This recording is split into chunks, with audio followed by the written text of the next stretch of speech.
Hello, everyone. It's Ryan again at Dark Winter Moon in Boston, and today I wanted to talk to you about potions.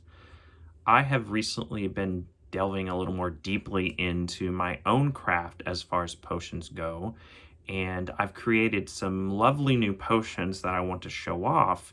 And I want to talk about how I created those and my experience with creating them, and how you can use them and your own potions to improve your magic and grow and manifest more self love and light and happiness in your life. So, why don't we get started? So, here I have kind of my basic setup. But before I really get into talking about making potions, I want to talk a little bit about kind of the magical theory behind why they work. And so let's talk about magic.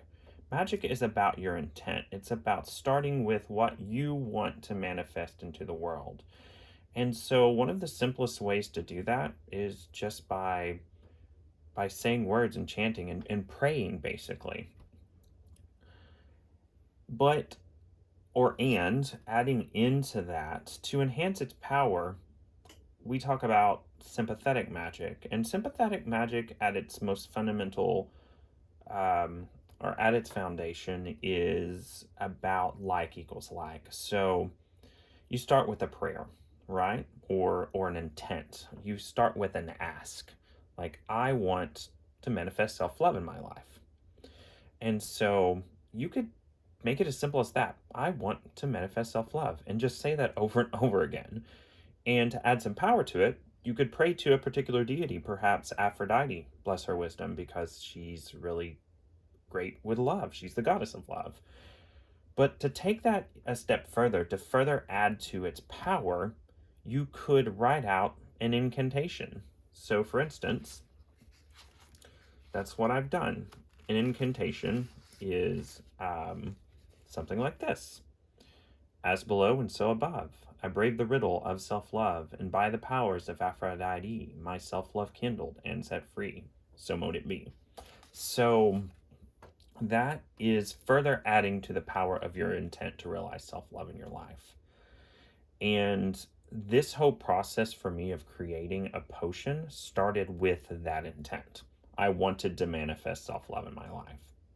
And so I continued to add things to that resonate with self-love, like rose quartz. And what I ended up with finally was a potion of self-love. And my idea of love in general, and in our culture, I feel like this is the same, is pinks and reds, that kind of warmth and glowing feeling of love that those colors evoke. And so I created a potion that uses those colors, pinks and reds and magentas and those.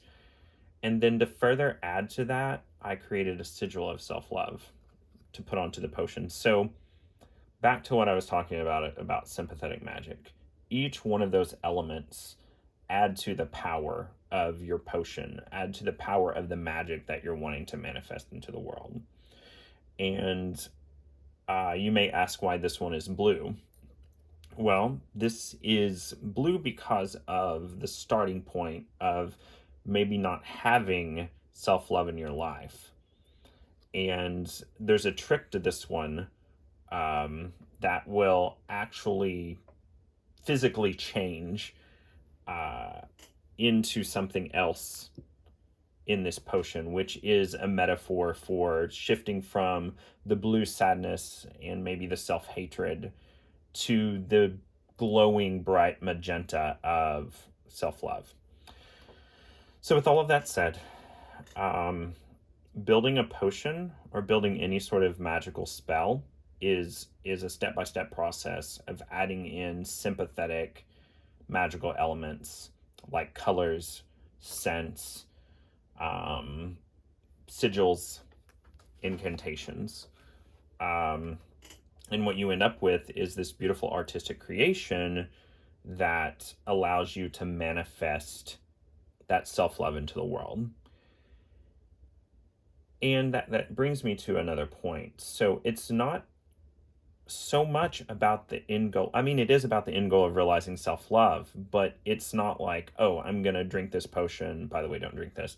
Or use this potion, and all of a sudden I'm going to go from not loving myself to loving myself.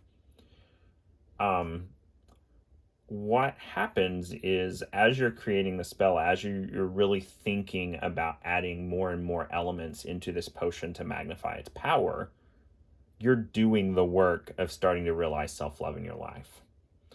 And so if you were to use this potion, because I have done that work magically to add all of those sympathetic vibrations and created that intent of self-love, then it would help you manifest and realize self-love in your own life because of all of the energy and intent that I've put into it. All right, so with that said,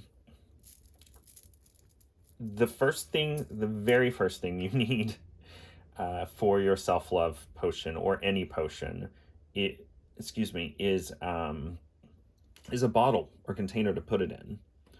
Now, I have these lovely pop top bottles, but they're not necessary. You could use something as simple as an old mason type jar, or any jar with a lid, or any bottle, or go to the thrift store, find a bottle that resonates with you with self-love, or find something around the house. There's no need to be super elaborate about it.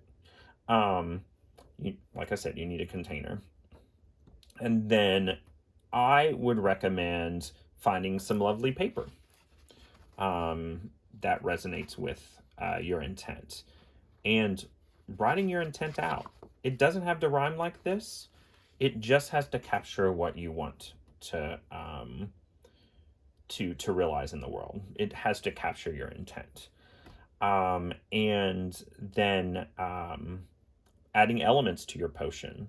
Maybe roses for self-love, maybe rose quartz, essential oils, glitter if you want. There's the sky's really the limit. It really is about what each element means to you. And after all of that's said and done, I love to top it all off with some candle wax.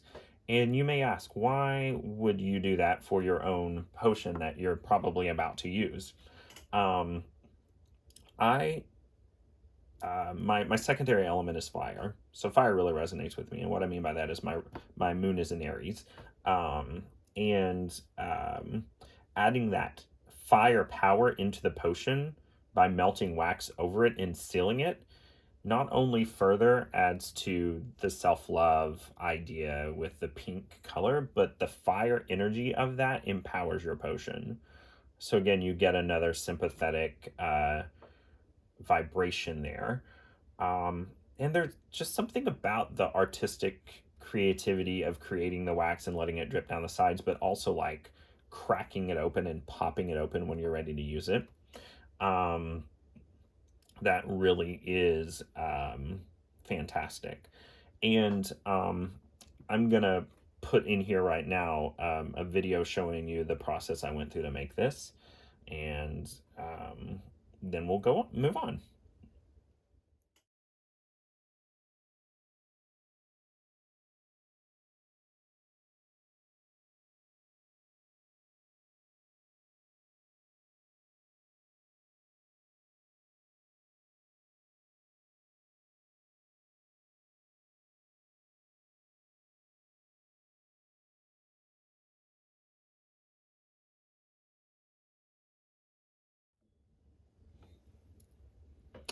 And it's not just about self-love. I created this potion. This is Apollo Sun Water, and I wanted to create something that would manifest the power and joy of sunlight into my life.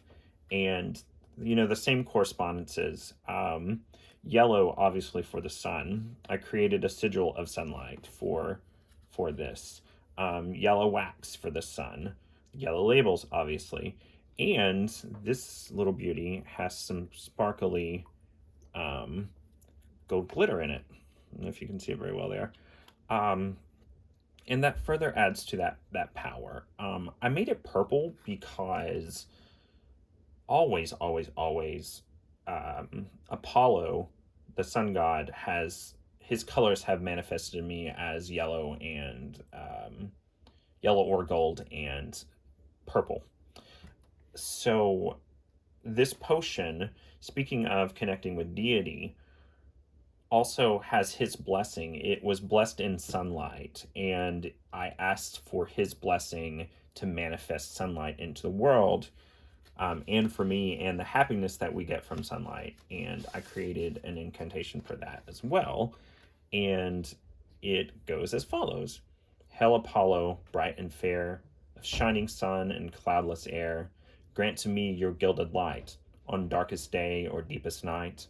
When hope is weak and joy departs, may this draught your light impart, and warm my soul with golden rays and memories of sunbright days. So mote it be. And again, my incantation evokes what I'm wanting to realize into this world, what I want to create. And asking for deity, again, empowers your spells. And so this potion, I could use it in a bath. I could use both of them in a bath. Or I could use it on a day where I'm feeling really down to dab on my my wrists or my neck to have this beautiful floral scent that arises from this.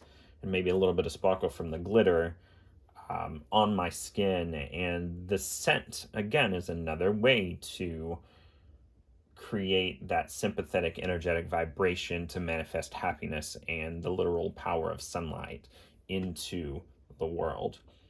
I'm going to now show you the quick way that I created this and cut away to that video, and I'll be right back.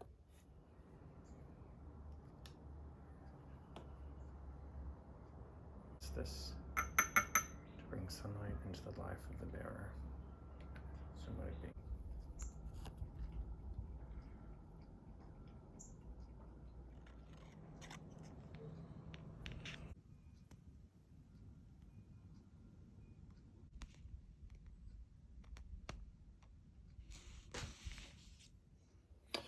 So like I said, the sky's the limit here.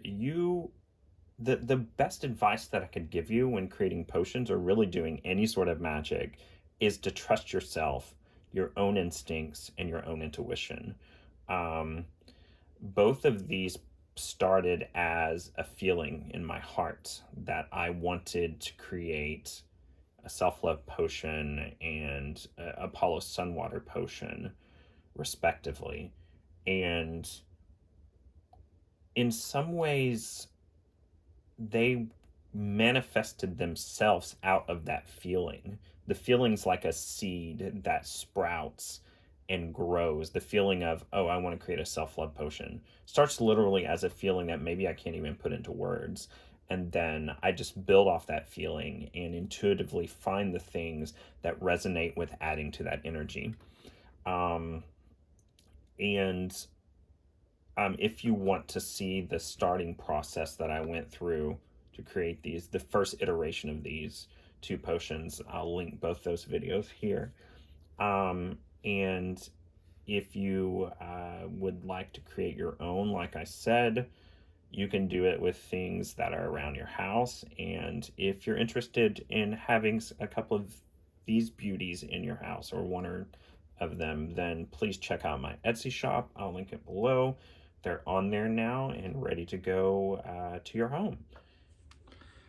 And so there you have it. There are some of my thoughts and recommendations on how to not only create wonderful, powerful potions for yourself, but beautiful potions by following your own intuition and by weaving your intent and your own creativeness into these potions in order to manifest what you want into the world and also to have a creative outlet for yourself. Well, I thank you all so much for watching. Please subscribe and like and comment if you enjoyed this video, and I will read and answer any comments that you make. And as always, I love and appreciate you all. Have a wonderful and blessed weekend. Blessed be. Mwah.